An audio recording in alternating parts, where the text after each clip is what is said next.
Thanks very much for staying with us. Time now for Eye on Africa with me, Georgia Calvin-Smith. Tonight, it's a memorable day for Egyptian football as Mo Salah comes out top again. He holds on to his Africa Player of the Year award. South Africa's Thembi Kgatlana is chosen as the Women's Player of the Year. Also, earlier, Egypt trumped South Africa in another area of football rivalry. Egypt's got a big win in being chosen to replace Cameroon as the host for the Africa Cup of Nations later this year. And Madagascar's Constitutional Court greenlights the victory of Ons Radswell in last month's presidential election. He and his rival Mark Ravelman shake hands after the decision, even though Ravelman had filed several complaints of fraud over the polls. But first, Egypt's Mo Salah has held on to his Africa Player of the Year award. The Liverpool star beat Senegalese Sadio Mane and Gabon's Pierre-Emerick Aubameyang in the Confederation of African Football's annual celebration of the continent's top talent on the pitch. Our Katavan Godestani is in Senegal at the event. She tells us more. Katavan, Salah was far and away the favourite. What was his reaction to Tuesday night's announcement?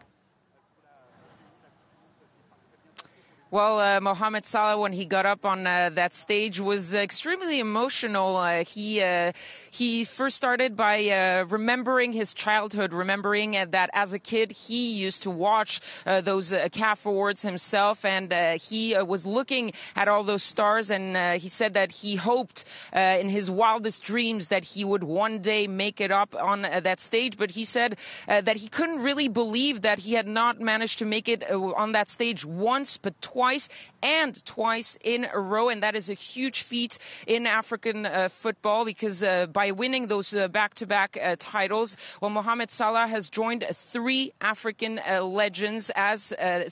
African legends as the only men who have won those titles back-to-back, and three huge names: Samuel Eto'o, El Hadji Diouf, and Yaya Touré. So this title, this second title in a row, really cementing his place as one of the great African footballers, not only of the year, but probably ever. And it really rounds up a very successful 2018. He was successful with his club, Liverpool. In the first half of the season, he managed to score 13 goals in the Premier League, putting him third in the top scorers list. But he was also very successful with his national team. He is the star of that team, and he was key in bringing Egypt and qualifying Egypt for the World Cup in Russia, something that Egypt hadn't done in many years. He scored 10 goals during that qualifying stage, bringing Egypt to Russia. Unfortunately, he had that serious injury with Liverpool just ahead of the competitions, which prevented him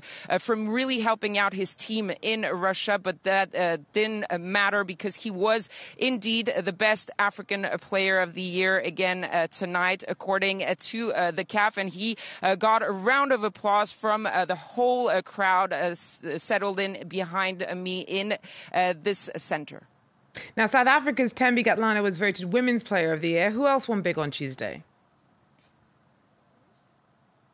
Well, she won big because she not only was named Best Female Player of the Year, she also won the Best Goal of the Year. And it has to be said that the Best Goal of the Year had men and women together, and she beat out some big African stars.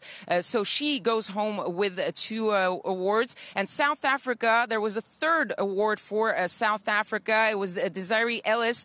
She won the Best Female Coach or Women's Team Coach of the Year. She was the coach of the South African team. The South African team that went to the final of the Women's Africa Cup of Nations just a couple of months ago, where they were beaten by Nigeria. The other big winner of the night was Morocco. Morocco also going home with three awards, including the Best Youth Player, as well as Best Men's Coach of the Year, which went to the Frenchman Hervé Renard.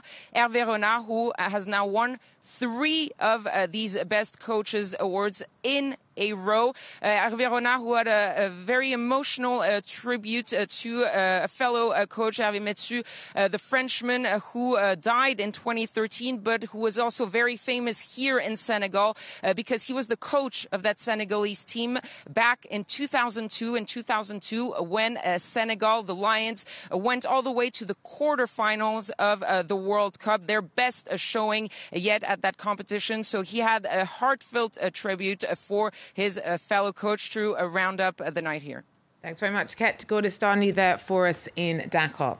Well, and some other big news for Egyptian football. Tuesday also saw the country named as the new host of this year's Africa Cup of Nations tournament, scheduled for June and July. Egypt scored a landslide victory over South Africa, who were their only rivals in a vote to replace Cameroon. It had originally been scheduled to welcome the tournament, but was dropped because of hold-ups in preparations and security concerns.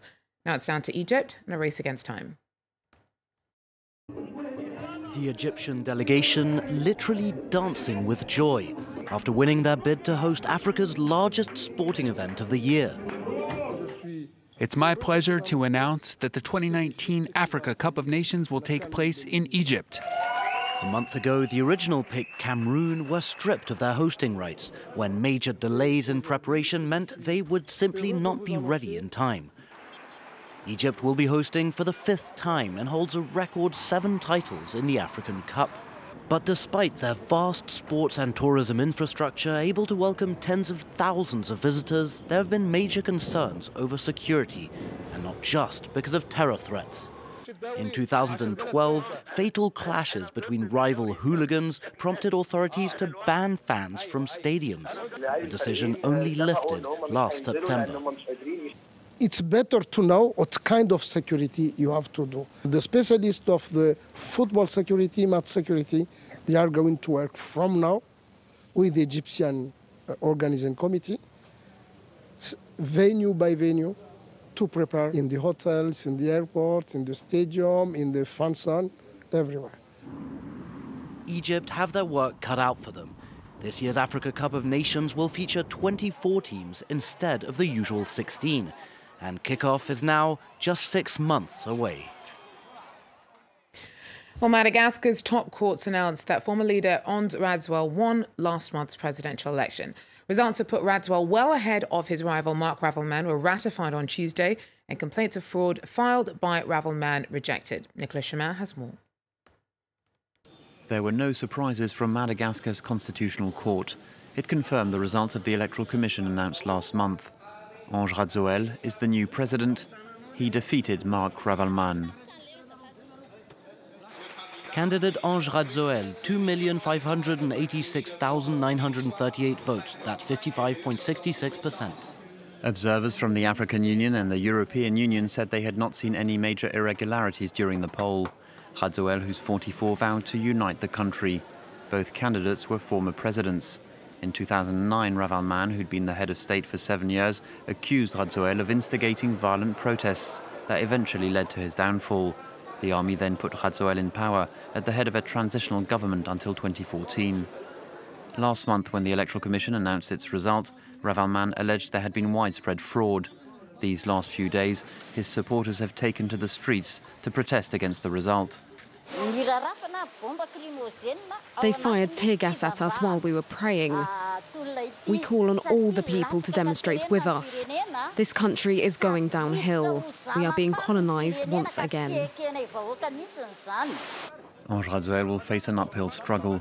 Madagascar has gold, vanilla and expensive precious rosewood, but most people struggle to earn a living. 76% of Malagasys live in extreme poverty, according to the World Bank. The swearing-in ceremony for Ond Radswell will take place at the end of the month.